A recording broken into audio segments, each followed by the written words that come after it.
Hello， 大家好，我是小宁。视频的开头大家应该看到一个文件了，这个文件呢是昨天居委会发的，是昨天晚上，大概11点的时候发的文件，就是我们小区又确诊了1例，然后我们又开始从第一天开始算，又要喜提14天的那个隔离期了。哎呀，真的这个过程真的是特别难熬啊！本来是我们小区就是前段时间都是一直蛮好的嘛，已经有10几天没有确诊的病例，眼看着就剩下2、3天的时间，就是到了那个防范区了，就是可以发出入证，可以出去了。然后这样来一下子，真的搞得人有点懵了，就好像就是你满怀希望的，然后盼着那一天到来，然后突然一下一盆冷水就给你从头上给浇下来。然后整个人就真的心态有点绷不住了。其实那个人吧，他就是在前天晚上的时候有点嗓子疼，然后抗原自测的话两条杠。他那一天呢早上的时候还做过核酸检测的，那白天的核酸检测结果是阴性，然后晚上的时候抗原就是阳性了。后来就是到了昨天早上的时候，我们这边卫生院就去给他做了那个单管的核酸检测嘛，结果就是阳性，就是确诊了。然后晚上的时候这个文件就发出来了，我们呢就是要重新从第一天隔离，然后一直到隔离14天，然后今天已经到了21号了，然后从今天开始算了，再隔离14天呢，就是5一假期之后了，还不排除中途如果要是再出现什么情况的话，那还不知道到什么时候才能解封呢。如果说每天确诊的话，我觉得还稍微好一点，觉得能让人接受，因为感觉就是没有希望嘛，反正每天都是那样你出不去。本来就是已经看到希望了，突然来这一下子真的是，哎呀，真的特别难受啊！就是过程很折磨人，就是这样，就怕就是明明要解封了，然后确诊了一个。昨天看到这个消息之后，真的是有点懵了，不知道为什么会确诊，因为已经10几天没有了，怎么会突然就是又有一个确诊了，搞不明白。真的希望这种日子还是早点过去吧，要不然的话，真的我感觉好多人都待的就有一点就是神经质了一样，每天就是在家里面大声的唱歌，或者是有些人在家里面就是音响放歌嘛，放的特别响，真的就是好像有点就是释放自己就是比较压抑的情绪吧。还是希望我们能安安稳稳的度过吧。我现在也不求什么了，我就希望就是后面就不要再有那个新的确诊病例了，安安稳稳的度过这14天，然后我们就能顺利出去吧。好了，今天就到这里吧。其实也没什么可讲了，因为确实是心里比较难受。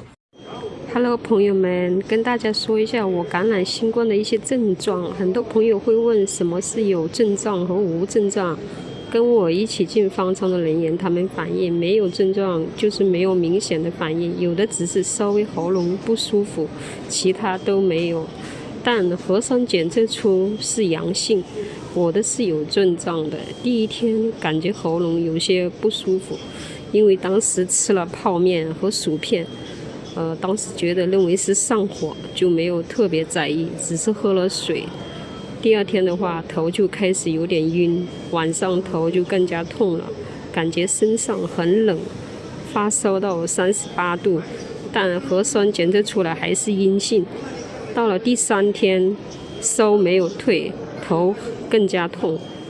但是没有咳嗽。第3天核酸出来就是被确诊阳性了，后面我就被带到方舱医院隔离。很多人问去方舱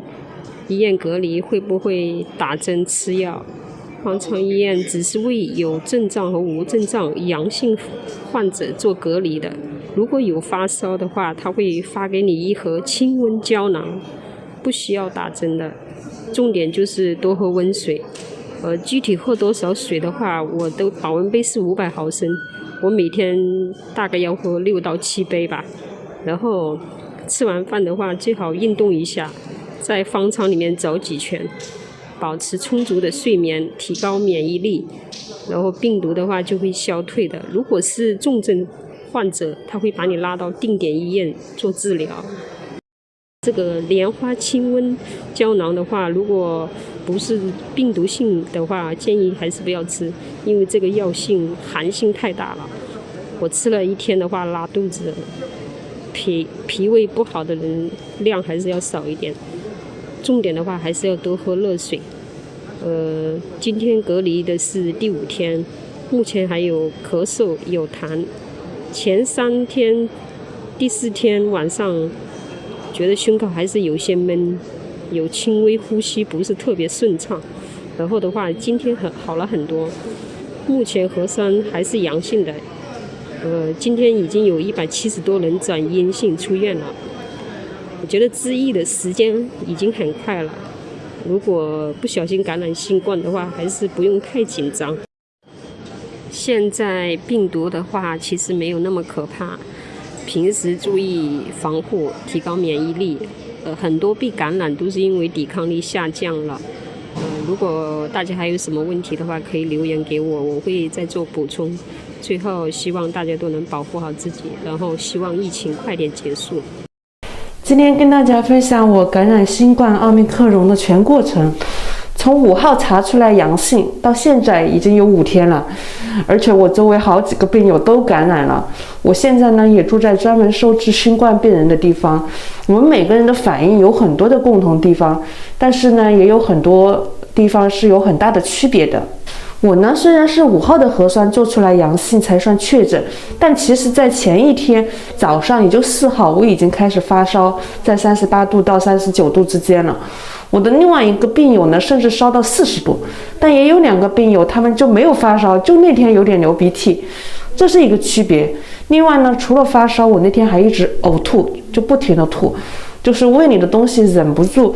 一直往外冒。因为本身我化疗有一些反应，但是呢那种反应绝对不是化疗引起的，就吃什么吐什么。其实我的另外一个病友他也是有这样的症状，也就是那天一直在不停的吐。就算这样的症状这么明显，当天我的那个核酸和抗体都还是阴性的。就直到5号晚上，我还一直头晕目眩。也有可能是因为那几天换病房熬夜吧，总之就是整个人轻飘飘的，上厕所我就是都要扶着墙走路。还有呢，就是一开始会口干，不停的想喝水，周围人都说你要多喝水，你要多喝水。其实这个时候你不用劝我，我本身就口干，就在不停的喝，就感觉口渴。我听有人说会喉咙痛，这个我倒是真的没有，我就是口干，嗓子有点哑，包括你们今天听我说话还是有一些沙哑的，就是稍微偶尔还是有一点痰，但也没有很多，就是有点咳不出来的那种。我现在呢，周围的病友也是嗓子好像大多数都没有反应，有的跟我一样稍微有点沙哑最多，但是没有听说有嗓子很疼很疼的，这个倒没有。味觉上呢，我感觉还是有一些受影响的，但没有到完全没有味觉的地步。现在因为在隔离点嘛，吃的也比较清淡，就是为了吃而吃，所以目前还没有机会吃其他东西来感受是不是味觉消失很多，因为除了饭我没有其他东西可以吃了。还有一个反应呢，就是鼻塞，前几天是没有鼻塞的，是这2天才出现的。还稍微呢有一点点流鼻涕，但是不严重，就一点，就昨天有一点。其实最开始我们病友确诊的那天，他就一开始就是流鼻涕，他还以为是鼻炎犯了，因为我们不是要做核酸捅鼻子嘛，就以为是鼻炎犯了。所以这个东西其实是很容易和感冒、鼻炎这种东西来混淆。这几天呢，我们也有吃莲花清瘟和宣肺止渴，其他倒没什么药。所以总结呢，就是我的反应刚开始发烧、呕吐、头疼，之后3天低烧37度5左右，今天第5天已经完全不烧了，但还伴有鼻塞和喉咙哑的反应。最后还要补充一点呢，就是我每天晚上睡觉还出汗，出虚汗。我本身是一个不爱出汗的人，但这几天都会出虚汗，甚至衣服都湿掉了。还有一个小女孩呢，她跟我一样是骨癌，同时在一个病房里，又同时是感染，而且她那天不停的吐，烧呢发烧到40度。今天呢我打电话给她，她倒是缓解了不少。我们在一起的5个病友，其实我和小女孩是发烧最严重的，另外一个奶奶102岁，还有一个阿姨68岁，他们俩倒真的就是除了有一点流鼻涕之外，倒没有其他的反应了。也有可能就是因为我们化疗那几天抵抗力差，还是因为就是说化疗加上新冠加在一起，所以反应会这么严重。这个其实都没有办法去证实了。至于什么时候可以变成阳性，我想多喝水、多锻炼、多吃总是没错了。我们这里有人7天就出去了，也有人20天还在里面。我现在也争取早点阳性，早日出去进行下一次化疗。以上呢就是我这几天的全过程。如果你们其中有感染的、有不同的反应的，还是欢迎给我补充。